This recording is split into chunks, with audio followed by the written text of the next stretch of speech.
Jadilah pada kami tak bodoh, meski memang kami tak pandai, tapi kami berjanji akan tetap mengkritik sesuai isi hati.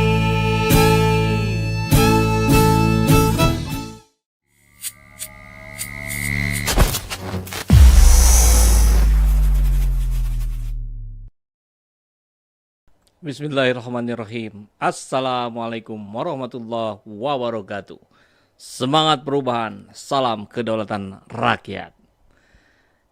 Ya, sahabat Ejajana semua, upaya penjagalan sekarang udah nambah lagi nih buat Anies Baswedan. Kemarin-kemarin kan dari mana-mana sebetulnya sudah ada, sekarang ada pendatang baru ini yang berusaha menjegal Anies. Siapa itu? Relawan Ganjar.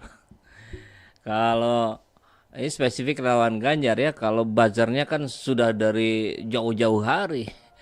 Ya termasuk beberapa institusi. Tapi ya kita akan fokus pada relawan ini. Kita tahu kemarin ada relawan Ganjar melaporkan ke polisi. Siapa yang dilaporkan? Anies Baswedan. Itu loh gara-gara dia mengkritik tentang alokasi pembangunan jalan antara jalan berbayar dengan jalan nasional. Kan kita tahu fakta data katanya kan versinya Pak Anies itu ya SBY yang jauh lebih banyak. Tapi barangkali dia punya data berbeda kemudian dilaporkan. Hey, data mah dibalas data dong. Kok main lapor-lapor, ini ngeri kali nih. Sahabat Ecet semua, nih relawan Ganjar laporkan Anies. Kita ini bayangkan saja, ini baru jadi baca pres, belum jadi capres, baru baca pres. Gimana kalau sudah capres, gimana kalau sudah pres? Bayangkan jika ia berkuasa, rakyat kritis sedikit dilaporkan. Kan kita tahu, institusi hukum hari ini pun limbung gitu. Sulit sekali kita mendapatkan keadilan. Bagaimana seorang Egy Sujana, Jumhur Hidayat, Syahganda Nainggolan dengan begitu cepatnya diproses, bahkan ditersangkakan, bahkan dipenjara. Tapi Ade Armando yang sudah jadi tersangka, nggak tahu kabar ceritanya bagaimana ini. Saya tahu, memahami betul sekali apa yang dirasakan oleh para teman-teman sahabat saya yang polisi yang berintegritas. Mereka juga merasakan hal yang sama. Mereka juga ingin ada keadilan. Tapi kan bagaimana lagi? Positioning mereka bukan sebagai pengambil kebijakan. Positioning mereka sebagai bawahan yang harus melakukan apa yang diperintahkan oleh atasannya. Seperti saya kasihan juga dengan oknum polisi yang konon katanya mengaku polisi terciduk oleh orang-orang yang ada di rumahnya Riza Ramli. Mutar ke sana ke sini. Sampai akhirnya ketahuan 2 orang di luar, bahkan 1 orang sudah masuk ke area rumahnya Riza Ramli. Ngeri kan ini? Tapi oke, kita sudah bahas itu di video sebelumnya tentang bagaimana Riza Ramli mendapatkan, ya saya kira bisa dikatakan sebagai intimidasi juga ya, karena kita tahu Riza Ramli orang yang begitu kritis pada penguasa hari ini. Nah, sebelum masuk ke cerita, saya tadi dapetin ini di grup WA juga bertebaran banyak di antara meme-meme yang lucu-lucu yang aneh. Ini ada bendera merah putih biru itu bendera apa? Italia atau apa? Tapi ini yang bagian merah ditulis partainya. Ya, kalau lihat thumbnailnya itu ya. Yang putih itu rambutnya, yang biru itu filmnya. Partainya merah, rambutnya putih, filmnya biru. Wah ini netizennya. Baik, kita langsung masuk ke kabar beritanya. Dari Gelora News. Ini 25 tuh kapan ya? Kemarin apa hari ini? 25 ya. Hari ini ya. Relawan Ganjar laporkan Anies. Netizen .2 bayangkan jika ia berkuasa. Rakyat kritis dikit dilaporkan. Bahkan mungkin kalau sudah jadi pres, kekuasaannya menjadi jauh lebih besar. Ini belum apa-apa aja ini sudah main lapor. Padahal harusnya ide dibalas ide, gagasan dibalas gagasan, rekam jejak dibalas rekam jejak, data dibalas data dong. Ya memang Udah dah, kita masuk ke beritanya aja dulu ya. Pegiat media sosial Eko Widodo mengomentari laporan relawan Ganjar Pranowo terhadap bakal calon presiden dari Koalisi Perubahan untuk Persatuan Anies Baswedan. Untuk diketahui, relawan Ganjar Pranowo Center melaporkan Anies Baswedan karena membandingkan pembangunan jalan di era Presiden Jokowi dan SBY dalam pidatonya. Ya, kita tahu ya, begitu meriah sekali itu pidato Anies Baswedan, menggelegar, menginspirasi. Adapun pembuat aduan adalah relawan Ganjar yang bernama Haris Muttaqin. Wah, padahal namanya Muttaqin. Bagus sekali itu namanya. Namun laporan tersebut ditolak oleh penyidik. Kita sudah melakukan diskusi panjang dan kita mendapatkan beberapa progres. Kebanyakan itu permasalahan data yang disebutkan oleh Bapak Anies ketika pidato di Milan PKS. Katanya kepada wartawan di Bareskrim Polri Selasa. Biasanya yang saya tahu ini ya, buat sebagian lah gitu, yang ketika melaporkan ditolak, ya sudah ditolak aja gitu. Tapi kalau ini sampai diskusi panjang, wah kok bisa? Apa mencari celah atau gimana ini? Saya berharap sekali Pak Polisi tetap netral, ya, tetap menjadi wasit, jangan ikut kompetisi. Kalau di lagu-lagu sepak bola itu kan suka ada ya, Pak Polisi, jangan ikut kompetisi. Nah, saya kira dalam konteks ini pun sama. Yuk Pak Polisi, jangan ikut kompetisi. Anda pengayom kami, Anda pengayom rakyat, Anda sahabat rakyat. Yuk jadi bagian dari rakyat saja ya. Fair, jangan tajam ke bawah, tumpul ke atas. Tajam ke lawan, tumpul ke kawan. Haris mengatakan akan menambah data-data yang kurang karena data yang ada sekarang masih belum cukup. Kami pasti akan menambah lagi data-data yang kurang. Sebelumnya data kami sudah kami bawa dan kami sudah berdiskusi dengan Bareskrim dan data itu masih belum cukup. Enak kali ya bisa diskusi dengan Bareskrim. Menanggapi hal tersebut, Eko mengaku membayangkan seandainya Ganjar terpilih menjadi presiden, pihak-pihak yang mengkritisi pemerintah pasti akan dilaporkan. Ngeri kali ya. Bayangkan jika Ganjar berkuasa, rakyat yang kritis sedikit dilaporkan. Ngeri, ucap Eko dikutip WE itu apa ya, Warta Ekonomi kalau nggak salah ya. Di Twitternya pada hari Rabu kemarin, sekarang hari Kamis. Oke. Untuk diketahui, saat berpidato pada acara peringatan Puncak Milad ke-21 PKS di Istora Senayan, Jakarta Pusat pada Rabu 20 Mei, Anies membandingkan infrastruktur yang dibangun di era Presiden SBY dan Joko Widodo. Memang ketika kita menganalisa, ya, ketika kita mencoba menilai, cara yang paling mudah adalah menyandingkan, kemudian dibandingkan.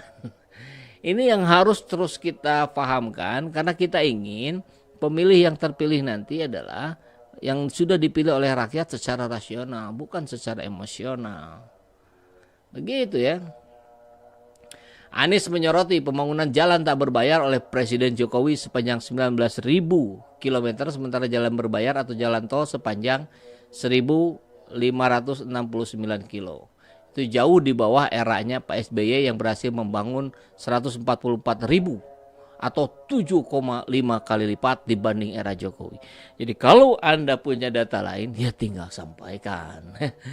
Janganlah kalau repot, kalau sedikit-sedikit lapor, sedikit-sedikit lapor kok sedikit. Ya, kita coba lihat bagaimana reaksi netizen, reaksi rakyat terhadap kabar ini ya.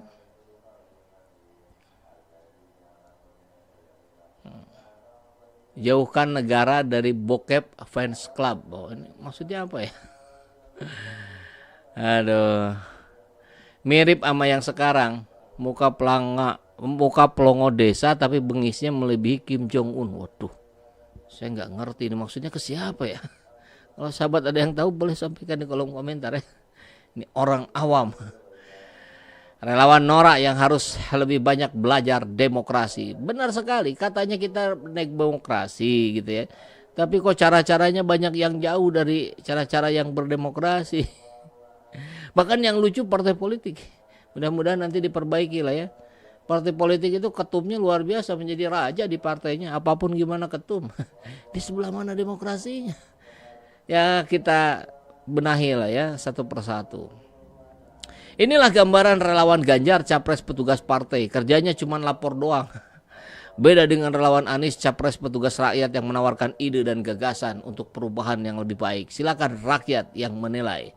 Nah, bagaimana caranya rakyat bisa menilai?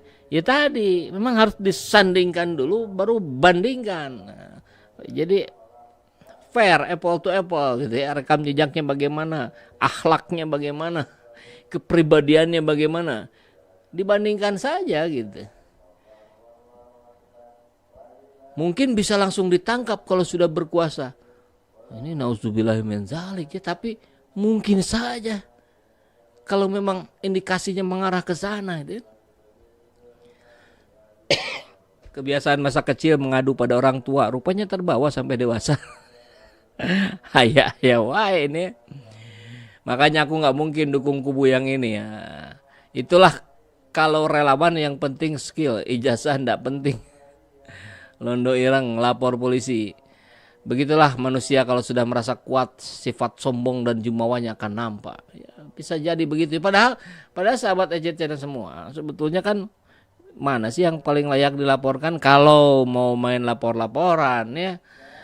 Wadas kan, bagaimana pelayanan terhadap rakyat di Jawa Tengah, kemiskinan ekstrim masih tinggi, hujan banjir nggak selesai, konon katanya terlibat EKTP. Ini yang mana yang lebih pantas untuk dilaporkan kalau mau main lapor-laporan begitu. Tapi kan ada nggak laporan dari relawan Anies gitu yang terkait sosok Ganjar? Nggak ada. Ada kemarin ya, itu ke Bawaslu, konteksnya jelas keterkaitan dengan pemilu. Ya ketika kita lihat ada kumpulan kepala desa di Jawa Tengah yang deklarasi Ganjar. Nah ini kan melanggar, pelanggarannya jelas ada undang-undangnya begitu. Kalau yang begini kan aneh ini. Ini dilepeh Bareskrim tolak laporan lawan Ganjar soal Anies bandingkan Jokowi dan SBY. Ya masih ditolak, tapi ini masih diupayakan. Jadi celah terus akan semakin dibuka ya, akan terus dicari bagaimana menggagalkan Anies Baswedan, karena rasanya itu sudah menjadi kesepakatan bersama ya. Anies dilarang nyapres karena kalau berhasil nyapres potensi menangnya luar biasa. Mereka lawan-lawan politiknya Anies menangnya kan di survei, di polling kalah telak terus. Polling itu gambaran rakyat yang sejati, yang sejatanya. Mau dilakukan oleh siapapun polling, yang menang Anies. Ya kalau survei berbayar ya sudah kita tahu gitu kan, siapa yang mendanai, siapa yang pengguna anggarannya kan begitu. Jangan sampai Ganjar menjadi presiden, demokrasi kita akan jatuh terpuruk bila beliau terpilih. Cerminan masa depan yang buruk, masa nggak kapok-kapok dengan jalan baru yang baru saja dilalui. Ya inilah ya, karena pertarungan kita yang paling berat itu melawan framing, melawan metode post-truth. Jadi sesuatu yang mereka bawa, yang mereka misikan itu dijejeli ke rakyat, ke netizen sebagai sebuah kebenaran. Padahal bukan gitu. Tapi ketika ini terus-menerus dijejalkan, akhirnya orang, oh iya benar ya. Nah itu sederhananya gitu. Maka adalah lembaga survei, maka adalah pengamat bayaran, maka adalah buzzer RP. Terus saling menguatkan. Maka kita harus lawan narasi-narasi begitu. Kita harus terus junjung rasionalitas. Karena hanya dengan data dan fakta lah bisa kita lawan. Kalau mereka nggak berani pakai data dan fakta karena jelas terpuruk mereka, sehingga yang mereka lakukan adalah framing saja gitu. Kok malah kayak anak desa, kok malah kayak anak desa SD mentalnya, cemen amat para pendukung Ganjar. Aduh, cie si tukang lapor kok malah masih suka nuduh-nuduh orang. Baik, kita akan lihat, baru capres saja belum berkuasa katanya, tapi kita akan lihat bagaimana proses yang akan berjalan nanti, mereka akan melakukan lagi laporan, diperbaiki data-datanya katanya. Kita akan lihat sejauh mana itu bisa berhasil. Sebetulnya ada video yang menarik ya, yang membahas tentang keterlibatan Ganjar dalam kasus EKTP, dibahas dengan cukup lugas dan detail oleh Novel Baswedan dan Bambang Wijoyanto. Tapi tadi sih ada, sekarang kok jadi ngilang. Jadi nggak apa-apalah. Mungkin itu kita tampilkan dalam sesi yang lain yang berikutnya. Yang pasti yuk mari kita kedepankan kebenaran, yuk mari kita kedepankan fakta dan data ya, sehingga apapun hoax yang dimunculkan dengan mudah bisa kita tepis. Jadi yang kita kedepankan selalu adalah akal sehat saja. Saya kira itu yang bisa kita sampaikan di malam hari ini, tidak perlu berlama-lama, to the point saja. Mudah-mudahan bermanfaat. Assalamualaikum warahmatullahi wabarakatuh.